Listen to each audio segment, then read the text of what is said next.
السلام عليكم everyone. حبيت اقول لكم كذا بوينت عن الريدنج مهمين، ما ينفعش تخش الامتحان من غيرهم. طيب، وغلطة اكتر الناس بيعملوها في الريدنج. بصوا يا شباب، دلوقتي الناس كلها بتعمل غلطة مرعبة في الريدنج، وهو انه يخش باستراتيجي حل كل حاجة solve everything. تمام. ودي استراتيجي في الرايتنج مهمة جدا. في الرايتنج عايزك تحل كل الأسئلة. ليه؟ أغلب أسئلة الرايتنج مبنية على الجرامر، مبنية على دروس تاخدها، فطبيعي إنك تحاول تحل كل حاجة. however الريدنج مش كده. أنا عايز أفاجئك بحاجة يمكن الناس ما تعرفهاش. لما بصينا على رو سكورز زي الرو سكور ده فور اكزامبل من امتحانات السنين اللي فاتت، ولو طبعا انه للاسف الاي اس تي مش منزلين الرو سكور فاضطرينا نعتمد على بتاع السات، لقينا انه بالتقريب لو طالب حل 31 questions بس في الريدنج صح من ال 52 questions، واخد بالك ده معناه ايه؟ معناها انه جاب 20 سؤال بحالهم غلط بالتقريب، او 21 سؤال كمان غلط. وجاب في الرايتنج لو جاب فيه 34 out of 44، يعني غلط 10 غلطات. طبعا الرايتنج انك تجيب 34 ده مش حاجة صعبة، يعني ده في الرينج المتوقع. في الحالة دي الطالب يقدر ان هو يجيب توتال 600. تمام. ف اللي انا قصدي اقوله لك، الناس الغلطه الكبيره بتعملها في الريدنج انه بيحاول يحل ال 52 سؤال كلهم. دي غلطه في الريدنج عملاقه يا شباب. ما تحاولش تحل 52 سؤال كلهم. تارجت انك انت هتحل بس 30 او 31 questions صح. تمام. يعني ليه بنشدد على الموضوع ده؟ لان انت كده بتستغل وقتك غلط. لو انت استغليت ال 65 minutes عشان تحاول تحل منهم ال 52 سؤال، في العادة ده ما بيمشيش. لو انت حد الريدنج سكيلز والانجلش سكيلز بتاعته في العموم قليلة. لو انت حد الانجلش سكيلز بتاعته كويسة ماشي، حل كل الاسئلة. لكن لو انت عارف انك بتجيب اقل من 600، لا، يبقى تارجت انك تحل 31 سؤال بس. فخلوا بالكم من الموضوع ده. طيب، الغلطة اللي انا بس عايزك تاخد بالك منها، اغلب الناس بيعمل ايه؟ بيشوف عنده الفايف باسجز ويخش باستراتيجي يضرب في المليان، اللي هي ان هو يحل ال 52 سؤال كلهم. فيحل اول باسج ويحل العشر اسئلة. وعشان طبعا قعد وقت كتير في الفيرست باسج، قول مثلا ممكن يجيب لي 7 منهم صح، هيخش على السكند باسج هيلاقي نفسه قادر يحل عدد أسئلة أقل، ويكون مثلا 8 أسئلة ويجيب منهم مثلا 6 صح. هيخش على تالت باسج ورابع باسج، يا عم خلينا نقول عشان الوقت بدأ يضيق، هيحل 5 أسئلة في كل واحد وقول هيجيب 4 صح. وبعدين يفاجأ بالمنظر اللي احنا بنلاقيه في كل اكزام، ان الطالب يطلع يقول لي انا ما لحقتش اصلا ابص على اللاست باسج، ما حلتش اصلا اللاست باسج اللي موجود. فيفاجئ ان هو في الامتحان اكشلي طلع بكام؟ 7 و6.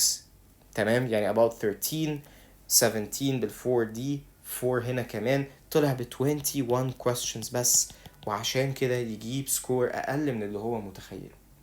امال يا مستر تنصحنا نعمل ايه بعد الكلام ده كله؟ طيب، النصيحة اللي انا هقولها لك الاتي.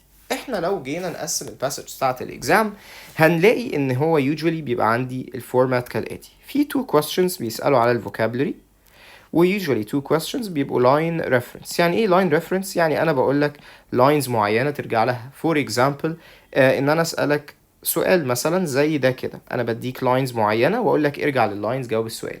تمام. question زي question 5 for example. وquestions الفوكاب طبعا اللي هي بتبقى عامله زي ده، اقول لك in line 50 الكلمه دي what does it most nearly mean. تمام. فالquestions دي في العاده في اي exam، في اي passage قصدي، هيجيب لك 2 vocabulary و2 line reference. دول الديفيكولتي بتاعتهم بتبقى easy او بالكتير قوي medium. وعشان كده انصحك انك في الاكزام لازم تحل الاتنين دول مهما حصل. كده لو انت حليت دول انت معاك 4 درجات. تمام. طيب، غير كده بيبقى عندي usually 2 questions وبيقول لك عليهم تلاقي 2 evidences. تمام، اللي هو question والevidence بتاعه for a total of 4 questions هنا. تمام. يعني ايه question والevidence بتاعه؟ يعني مثلا سؤال زي for example ده يجيب لك question معين، وتلاقي الكويستشن بعده يقول لك what is the best evidence to the previous question. ايه احسن evidence للكلام اللي فات. تمام. فدول يا ريت عن اذنك تحلهم.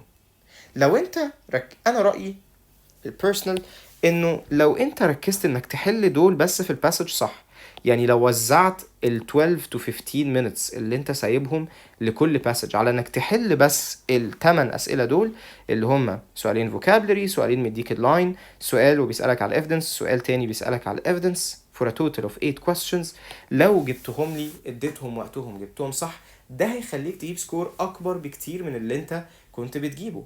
تخيل كده ان انت كده عندك 8 questions في كل passage حليتهم صح، فالتوتال عندك هيبقى 40 questions، اللي هو اكتر بكتير من الماركس اللي كتير مننا للاسف بيجيبها في الريدنج، خصوصا لو مستوانا في الريدنج مش حلو. تمام.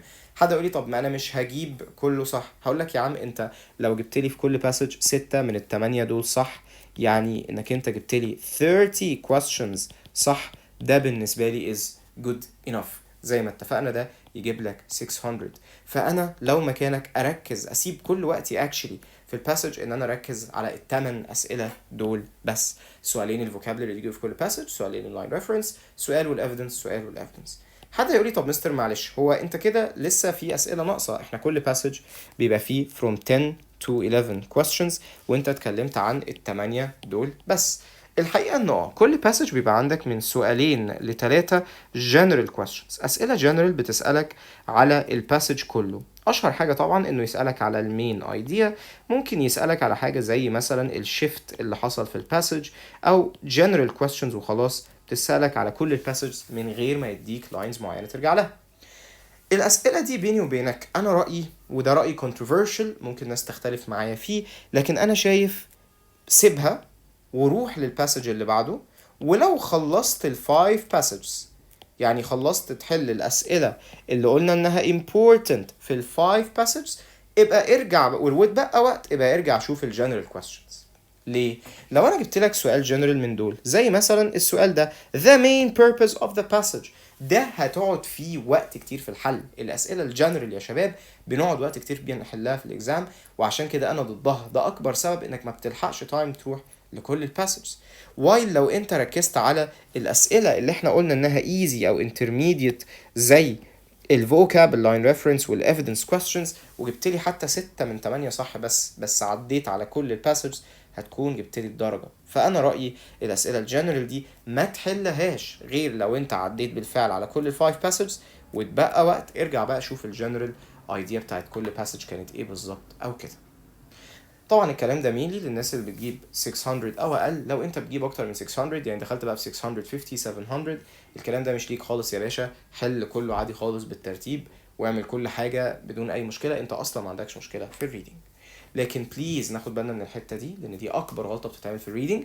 الناس بتحاول تحل كل الاسئله ويضيعوا وقت كتير جدا في الجنرال كويستشنز بدل ما يركزوا على الاسئله اللي بتاخد وقت قليل قوي عشان نحلها، وفي نفس الوقت نسبة ان احنا نجيبها صح بتكون اكبر. اتمنى يا رب ان انا اكون فدتكم and I'll see you next time ان شاء الله مع writing strategy. سلام عليكم.